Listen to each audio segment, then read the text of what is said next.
Window AC में मुख्य रूप से 3 पार्ट होते हैं, कंप्रेसर, मोटर और ये पीसीबी। बाकी इसके एसेसरीज होते हैं जो छोटे मोटे यूज़ किए जाते हैं। तो मैं आपको मोटर के बारे में बताऊंगा कि मोटर विंडो एसी में क्या होता है। विंडो एसी में एक ही मोटर होता है जिसमें ब्लोअर और फैन दोनों चलते हैं। छोटे साफ में ब्लोअर और बड़े साफ में फैन, अति कंडेंसर फैन यूज किया जाता है। और बात करते हैं इसके कनेक्शन की, तो ये मोटर जो होता है विंडो एसी में 3 स्पीड की मोटर होती है, हाई, मीडियम, लो। तो इसमें जिस मोटर में हाई, मीडियम, लो होते हैं उस मोटर में 6 तारें होती हैं। तो इस तरह से मैं आपको दिखाता हूँ। ये 2 तारें एक साथ है जिसमें हम कैपेसिटर लगाए हैं, और इसमें ये 4 तारें हैं। एक होता है कॉमन, एक होता है लो, एक होता है मीडियम और एक होता है हाई।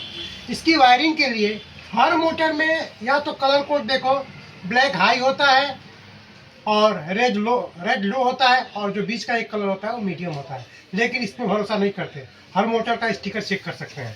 अब इसका स्टिकर मैं आपको दिखाता हूँ, इसमें लगा रखा है, देखिए यहाँ साफ लिखा है ब्लू, ग्रे, वाइट, ब्लैक और रेड, हाई, मीडियम, लो। ठीक है, ये देखिए हाई में ब्लैक लगा रखा है, वाइट ब्लू है, वाइट मीडियम है और रेड लो है। अब इसी हिसाब से हम इसका कनेक्शन करेंगे। अब इसके बाद हम चालू करते हैं। इसके बाद हम जानते हैं ये कंप्रेसर के बारे में। ये कंप्रेसर ये सिंगल फेस 220 वोल्ट का है, और सिंगल फेस 220 वोल्ट कंप्रेसर को में 3 टर्मिनल होते हैं। एक होता है रनिंग, स्टार्टिंग और कॉमन। टर्मिनल का मतलब जहाँ से हम कनेक्शन करते हैं, ये देखिए 1 2 3 रनिंग, स्टार्टिंग और कॉमन।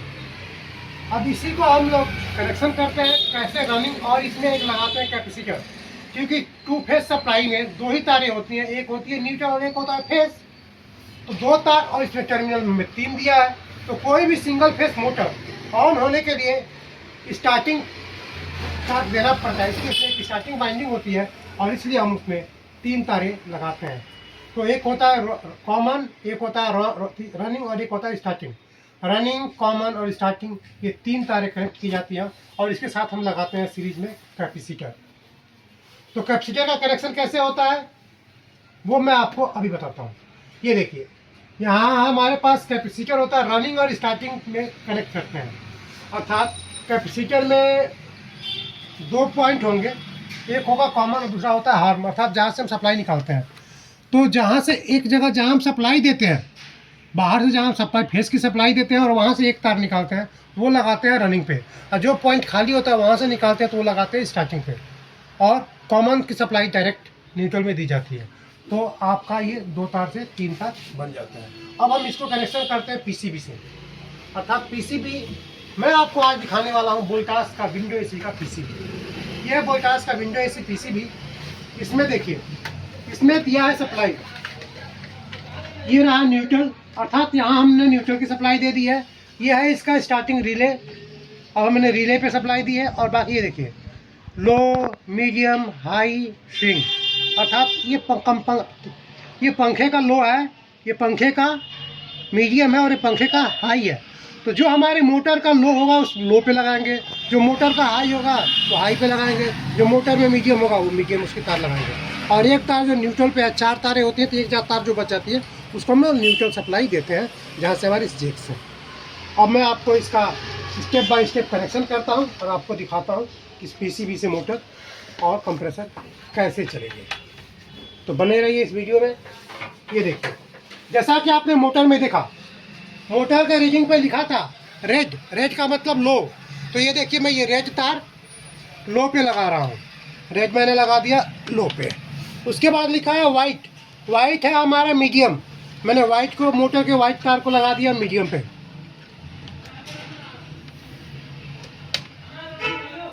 उसके बाद ब्लैक को इसने लिखा है सीधा साफ अक्षरों में, ब्लैक हाई है, हमने ब्लैक तार को अर्थात काली तार को हाई पे लगा दिया।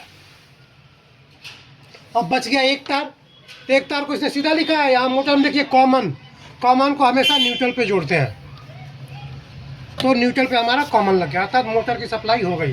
मोटर में 2 तारें हैं और बची हैं, 4 तार तो हमने यहाँ लगा दिया, 2 तारें और बची हैं, तो इसमें हमने लगाया कैपेसिटर। मोटर पे सीधा लिखा 5 MFD का कैपेसिटर लगेगा, कैपेसिटर 5 MFD 440 वोल्ट। देखिए मैंने यहाँ लगाया 5 MFT 440 वोल्ट का हमने कैपेसिटर लगा दिया इस पर। अब इसके बाद आता है कंप्रेसर।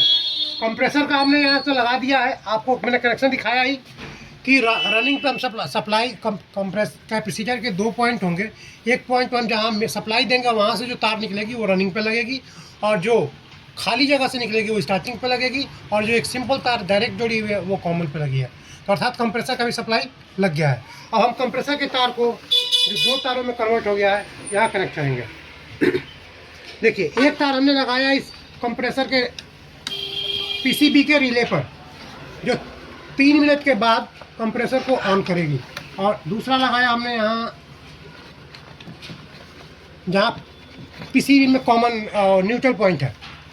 अब हमारा ये कनेक्शन हो गया। कनेक्शन होने के बाद ठीक से कनेक्शन को चेक करेंगे। सारे तार हमारे एडजस्ट हो चुके हैं। यहाँ स्विंग मोटर का कनेक्शन हमने नहीं लगाया क्योंकि हमने पीसीबी खोल रखी है।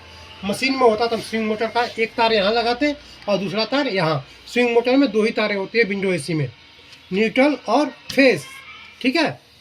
बाकी हमारी पूरी वायरिंग कंप्लीट है। अब मैं आपको इसको चला कर दिखाता हूँ, बस बने रहिए इस वीडियो में। अब मैं इस मोटर को पीसीबी से इस कंप्रेसर को चला कर दिखाऊंगा, इस मोटर को चला कर दिखाऊंगा। बने रहिए इस वीडियो में। वीडियो थोड़ी लंबी हो रही है लेकिन जानकारी बेहतरीन है।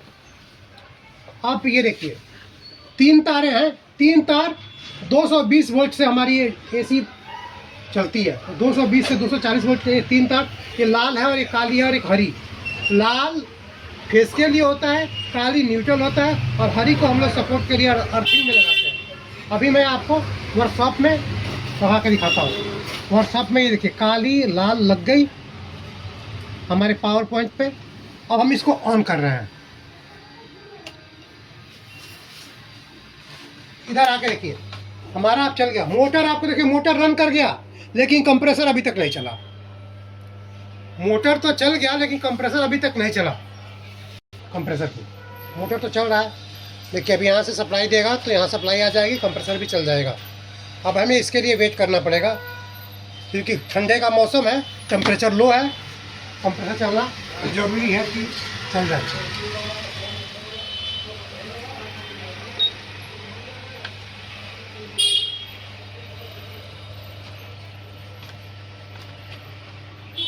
कंप्रेसर मौसम ठंडा है तो मैं इसके देखो इसकी कॉइल को रगड़ के इसके टेम्परेचर सेंसर को रगड़ के मैं टेम्परेचर बढ़ा रहा हूँ कि कंप्रेसर चल जाए। इधर पीसीबी में देखो कंप्रेसर चलने के लिए देखिए अभी आप ये लाइट बिलिंग करना चालू कर दिया है। जब ये लाइट बिलिंग कंटिन्यू लाइट जल जाएगी कंप्रेसर चल जाएगा। अब हम इसका वेट कर रहे हैं कंप्रेसर चलने के लिए।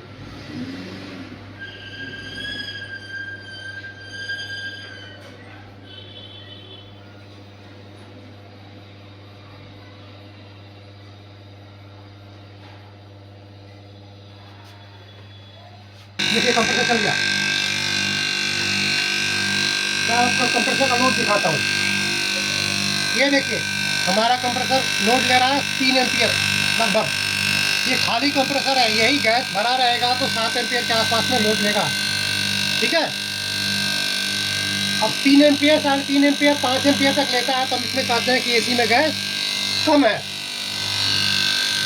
अब आपने देखा कंप्रेसर भी चला, मोटर भी चला, और ये पीसीबी का कनेक्शन ये देखिए लाइट कंटिन्यू हो गई है। पहले लाइट ब्लिंक कर रही थी। अब ऐसे ही आप पीसीबी का कनेक्शन सीख जाए। पीसीबी मोटर और कंप्रेसर का कनेक्शन सीखे। विंडो एसी में इससे ज़्यादा कुछ नहीं होता। आपने पीसीबी चेक करना सीख गए, ये मोटर चेक करना सीख गए और कंप्रेसर चलाना सीख गए। कंप्रेसर की वायरिंग मैंने आपको दिखा दी है। बस ये बंद मशीन में पैक करो, हो गया विंडो एसी कंप्लीट, और कुछ करना ही नहीं है। हाँ फॉल्ट तो आते रहते हैं।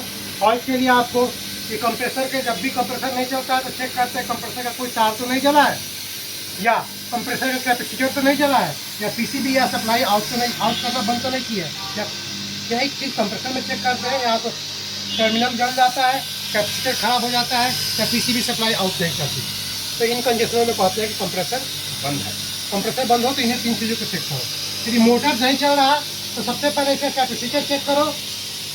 कैपेसिटर वीक हो जाए तो मोटर नहीं चलता है। यदि ये ठीक है तो फिर चेक करो, घुमा के मोटर जाम हो गए तो भी नहीं चलता है। और मोटर ये भी वीक नहीं है, ये भी ठीक है और ये भी जाम नहीं है। तो चेक करो ये पीसीबी सप्लाई दे रही है कि नहीं। यदि पीसीबी सप्लाई दे रही है फिर भी मोटर नहीं चल रहा तो मोटर खराब है, और पीसीबी अन्यथा पीसीबी सप्लाई चेक करना पड़ेगा। तो बोलिए। तो ये देखिए कैसा लगा आपको ये विंडो एसी का कंप्लीट वायरिंग प्रोग्राम। आपने देखा, सीखा। यदि आपको अच्छा लगा तो मेरे चैनल को या इस वीडियो को लाइक कीजिए, अपने दोस्तों में शेयर कीजिए और चैनल को सब्सक्राइब करना मत भूलिए। नमस्ते, धन्यवाद।